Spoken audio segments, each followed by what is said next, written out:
瓦岗寨是现在的哪里？是什么样的地理优势，能让众多的英雄豪杰聚集于此？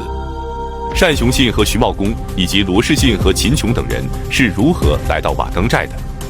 李密又是如何成为瓦岗寨首领的？本期视频我们就一起走进翟让起兵于瓦岗寨及瓦岗军围攻洛阳。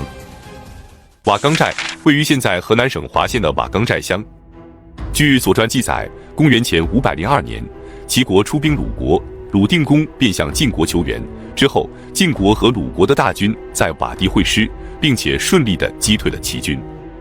为了纪念这场战役，鲁定公便在双方会师的土岗上建造了一座亭子，俗称瓦亭。瓦亭所在的土岗便被称为瓦岗。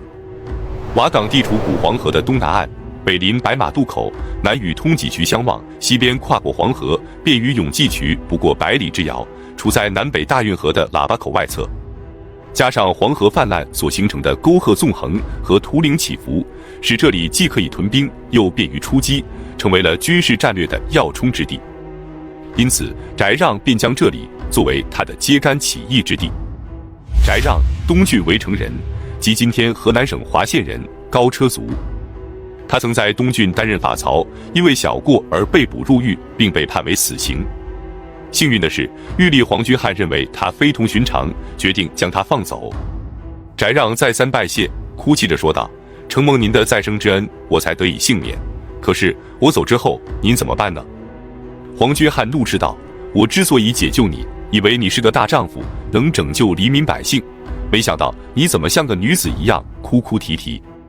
你赶紧想办法逃脱吧，至于我，你就不必操心了。”于是翟让叩谢黄居汉后，秘密地回到了自己的家乡围城。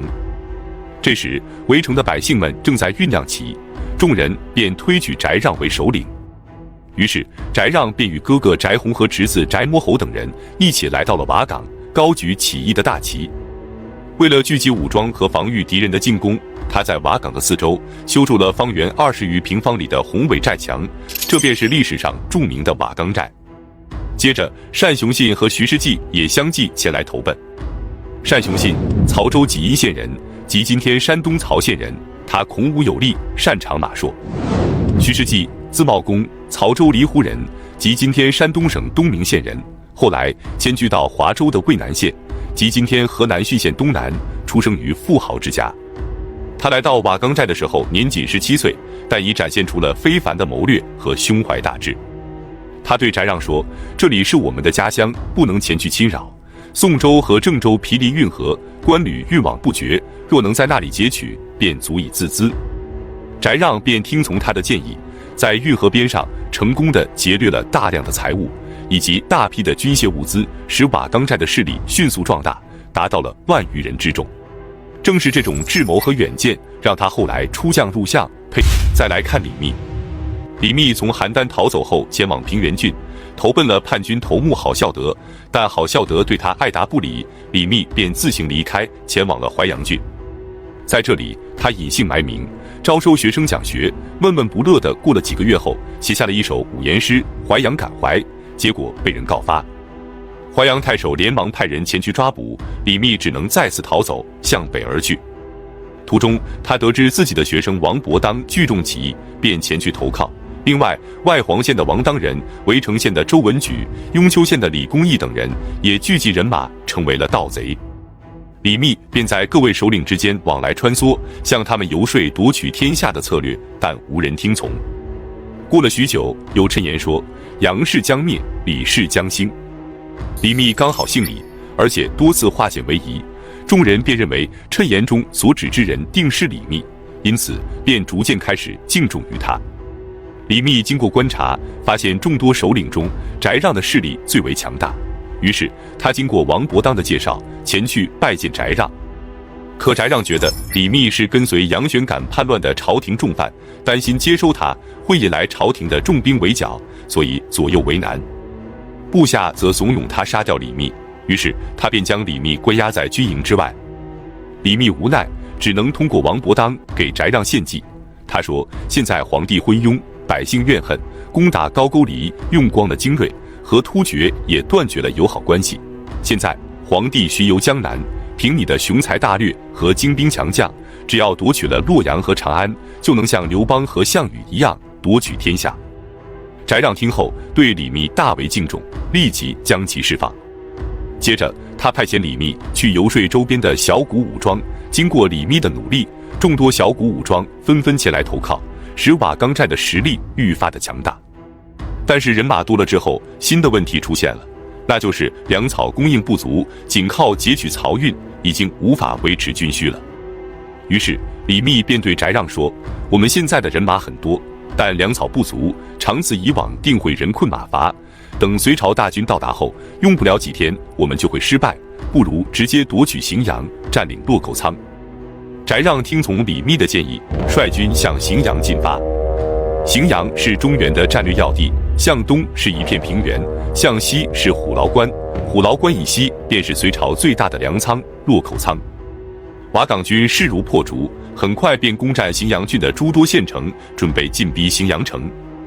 荥阳太守杨庆面对瓦岗军无计可施，隋炀帝只能任命张须陀为荥阳通守，率领万余精锐前去讨伐。翟让曾被张须陀打败过，所以得知张须陀前来，大为恐惧，准备远远地躲避着他。可李密却说，张须陀虽然骁勇，但没有谋略，而且他的队伍刚打了几次胜仗，骄兵必败。于是他让翟让率领主力与张须陀正面接战，然后假装战败向北逃走，他自己则率领1000余精兵埋伏在荥阳西北的大海寺附近。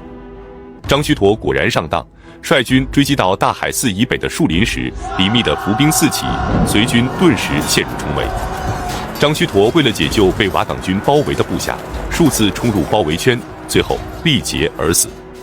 张须陀战败后，隋军昼夜嚎哭，数日不止。张须陀的部下则由据守虎牢关的裴仁基接收，包括他的部将罗士信和秦琼。罗士信，齐州历城人，即今天济南市历城区人，《隋唐演义》等小说中罗成的原型。他14岁便成为了张须陀军中的一员战将，因为击败王勃和孟让等起义军而闻名，颇受张须陀的器重。秦琼，字叔宝，齐州历城人，和罗士信同级，民间过年时所贴的门神之一便是他。起先他在来护儿的帐下任职，后来转入张须陀的军中，四处讨伐义军。张须陀战败后，瓦岗军便顺利地攻取了洛口仓。洛口仓是隋朝最大的粮仓，仓城20多里，城内3000个大窖，每个窖里都储藏着8000担的粮食。随后翟让开仓放粮，饥饿的农民便从四面八方涌来，路上的行人络绎不绝，多达几10万之众。身处洛阳的越王杨栋立即派遣刘长恭率领25000人前往镇压，结果隋军大败，死伤了10之5六，刘长恭本人仓皇逃回洛阳，瓦岗军得到了大量的辎重器甲，力量再次壮大。经过这几次战役，李密在瓦岗军中声威大振，翟让自知不如李密，便决定让位给他，于是李密便成为了瓦岗军的首领。瓦岗军攻打洛口仓的时候，裴仁基误期未到，此时刘长恭也战败了，他便准备将所有军用物资全都赏赐给将士们，以便激励将士作战，但遭到了监军萧怀敬的反对。将士们便开始怨恨萧怀敬，可萧怀敬不但不肯改变，还到处搜罗裴仁基的过失，并上奏弹劾于他。这让裴仁基左右为难，进攻瓦岗军，他自知无法取胜，加固营垒自守，又怕被朝廷治罪。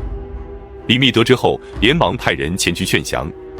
在贾润甫的建议下，裴仁基决定斩杀萧怀敬，然后率领部众向瓦岗军投降，与他一起投降的还有罗士信和秦琼。接着，长白山的孟让率领人马前来归附，巩县的长史和侍御史则献出城池投降。4月，李密派遣裴仁基和孟让率领2万余人前去攻打洛阳，他们烧毁天津桥，并且纵兵抢掠。在此混乱之际，洛阳城里的隋军立即出兵反攻，裴仁基等人大败，率军退守巩县。接着，李密亲自率领3万大军前去攻打洛阳，隋军则派出7万大军前往洛阳老城抵抗，结果隋军战败而逃。李密率军追击到洛阳附近的时候，据守回洛仓，大修营垒战壕，并让祖君彦撰写檄文，公布杨广的10大罪状，表示要推翻隋朝政权。就在李密攻打洛阳城，准备推翻大隋王朝的时候，李渊和李世民父子也在晋阳准备起兵了。那么，李渊父子是如何起兵的呢？我们下期接着讲述。